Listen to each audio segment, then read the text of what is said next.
Hey guys, Chris from Provo Beast Audio Installation, and today we're going to show you how to install aftermarket tweeters in the factory location along with a mid-range speaker within your door as well. Now this install may actually apply to a lot of different Toyotas, and you may use some of the same parts we use today. Today we're working on a 4Runner, and within this install we're going to show you how to wire everything up, get everything mounted, and do a little test for you.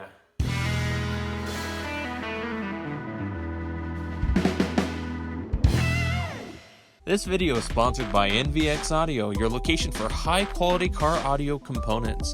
Use coupon code PBAI to get 10% off your purchase. Now, before we jump into things, a big shout out to NVX for supplying these speakers. We're so grateful for them, and super excited to hear what they sound like once we get them in the door. So let's go ahead and get started. Alright, here we're at the test bench, and some of the parts that we're using today are the speakers that were supplied by NVX. Now we're using the VSP. It's their V series. It's the 6.5-inch component set. Comes with your mid-range speaker, a tweeter. Now we've already put the mounts on here, but essentially it's a 1-inch dome tweeter and a set of crossovers. Now, in addition to this install, more specific to this Toyota, like I said, these mounts that go up and around are tweeter here. Now, like I said, these mounts that go up and around our tweeter are more specific to Toyotas. Now, these, I'll post in the description a link to these brackets. These really allow you to mount aftermarket tweeters in the factory location. So really an essential part for that clean factory look with better upgraded equipment. Now, in addition to the tweeter brackets that we have, we picked up these Metra 6x9-inch Toyota brackets, two 6.5-inch speaker adapters. It's the Metra 82-8147. So we're going to get those pulled apart. In addition to keeping it factory look, we got the 72-8104 wiring harness adapter as well. These will allow us to tap right into the factory wiring with no need of running new cable. Now, in the event you're running more powerful speakers, let's say 75 watts or more, you'd probably want to go ahead and run new wire anyways. But in this install, these are 70 watts RMS max, so we're probably okay using the factory wiring. So let's go ahead, get these pulled apart. Let's get our mid-range mounted in these adapters.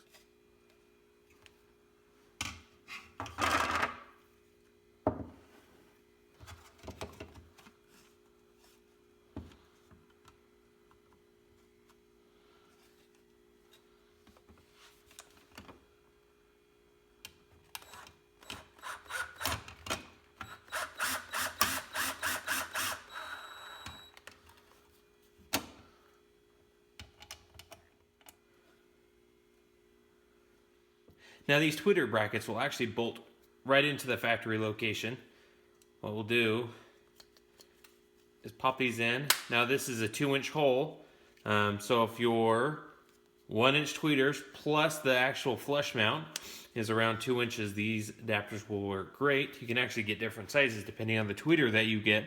Now, just to make sure these don't obviously pop out within the doors, we may put a little either CA glue or some hot glue there to hold these in place. But I actually don't want to put glue on there until we get them mounted and I can find the orientation and have this all centered up nicely. We went ahead and got our mid-range mounted in our bracket. Pretty cool that you don't need multiple brackets to make this work. Basically, it takes that 6.9 factory bolt location and turns it into a 6.5, and it fits perfect. It's nice and snug. Should be a great factory replacement with a really nice upgraded speaker. Let's go ahead and jump over to the 4Runner itself. Go ahead and pull the door panel off and get going there.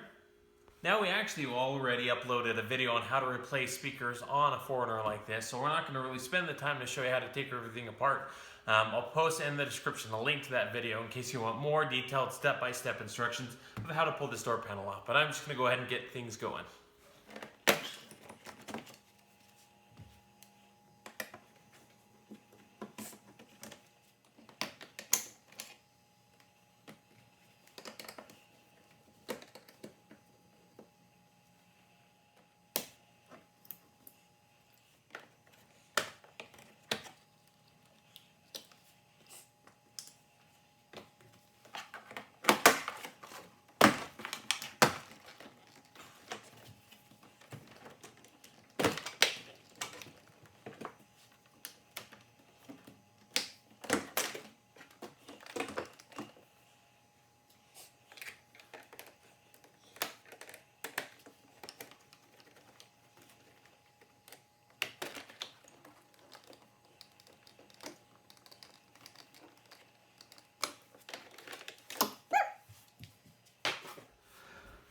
right, there we are. So we have our factory tweeter, and those brackets, like we mentioned, will fit in that factory location. And we also have our 6x9, and it'll also fit perfectly in that factory location. So let's go ahead and pull our factory equipment out and start installing our aftermarket equipment.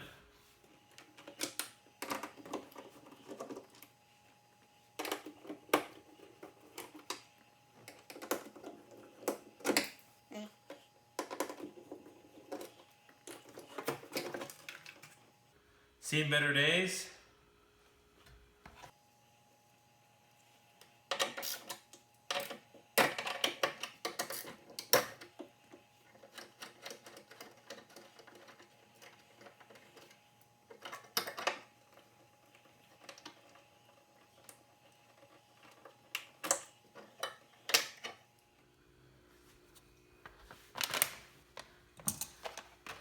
Alright, so a couple things with the wiring. We got all our components pulled apart. Now our wiring harness adapter that we showed previously actually plugs right into the factory speaker, and this will essentially go right into our new speaker terminals. However, we can't stop there. Now where we disconnected our aftermarket tweeter and unplugged it, this is the harness that went to it. Now as you can see, if you unwrap it a little bit, you have two sets of colors on your wiring harness.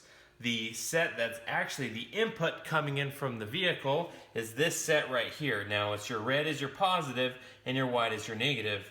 What happens is it comes through the tweeter, and also has an output which goes to your mid-range speaker.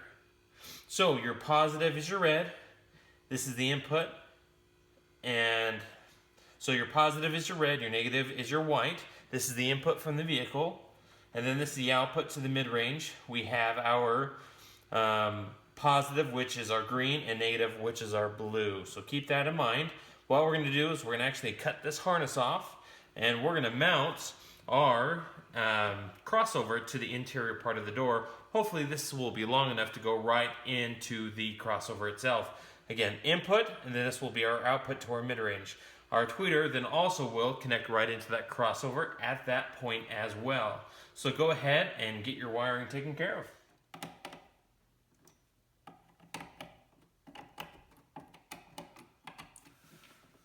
Alright, so we went ahead and mounted our crossover. Now, this portion here really depends on the size of the crossover, whether you mount it in the door or inside the actual cab of the car itself. But regardless, find a place that it doesn't interfere with anything within the door panel itself. Kind of be moisture conscientious and vibration as well. So what we've done here is this area seems to have the most space behind the door panel in a 4Runner. Now you can actually go ahead, and what I did is I zip tied the crossover.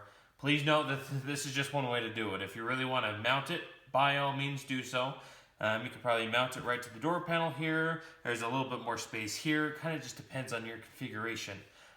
It would make sense to put it here, but however, the handle and assembly, it's too tight to actually put it in this location. So some people mount it on the speaker bracket adapter itself, or the sky's the limit. It's really up to you. What we did is we put it here so it's serviceable. It doesn't get in the way. It's not going to come loose, and it actually wires directly up to the factory wiring. So that's the location we chose. Like I said, many other ways to do it, and this may not be the best way to do it. But I'm going to leave that totally up to you. So we got that mounted here. We got our input to our input, our woofer output, and then we put our wiring for our tweeter, and we're going to have to get that mounted up here in a second. Like I said, red is positive, white is negative, green is positive, and blue is negative. So got that all hooked up.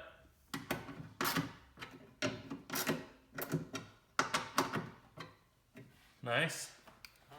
Grab our mid-range woofer. Now here, I put our adapter on, as you can see. And on the back end side, we went ahead and zip tied and got everything cleaned up. So just kind of like the factory.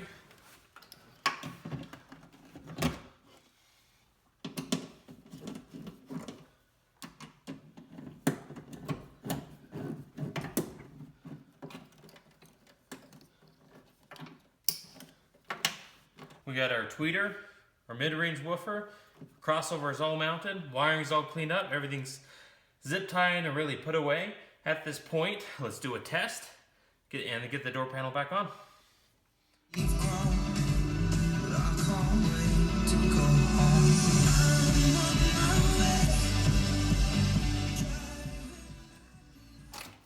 There you go. Sounds great.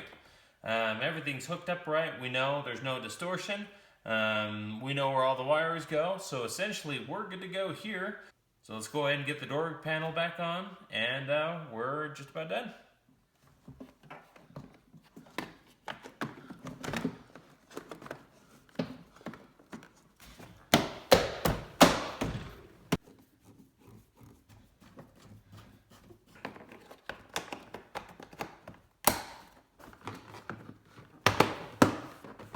Well, that's about it, you guys. Thanks again for watching. Like I said at the beginning of the first of the video, big shout out to NVX for supplying those speakers for us. We're so excited to have them all installed. They sound great, super pleased with the product. Go ahead and check the link in the description where you can pick some up for yourself. Again, thanks guys for watching the channel. We appreciate your support. If you have any questions about this install, just go and post a comment below, and we will certainly see you in the next video.